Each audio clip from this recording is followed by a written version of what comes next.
Hi guys! Andi dito sila guys, may trolley. Andito kami guys sa napakagandang park.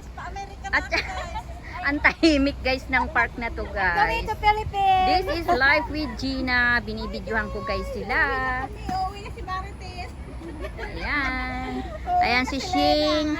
Ito yung kaibigan ko, ito yung pamangkin ko, ito yung kaibigan ko rin. Busy sa telepono si Ate Fee, Anjon. Wow, ang tatlo.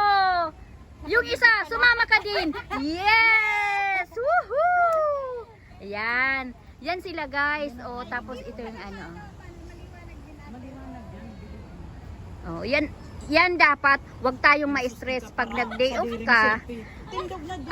Gumawa ka ng, you create a memory na masaya. Okay? So, masaya kami dito guys. At ipapakita ko sa inyo ang magagandang bulaklak. Yan. May magagandang dilag doon. Nag-ano din. Ayan. Ayan guys. Look at the view, is very nice. Ang ganda guys ng park na to. Madaming isda dyan guys. Oh, ayan oh.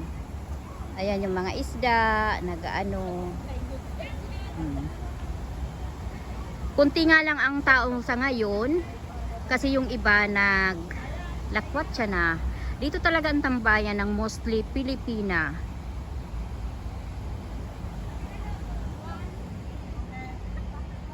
Bye guys!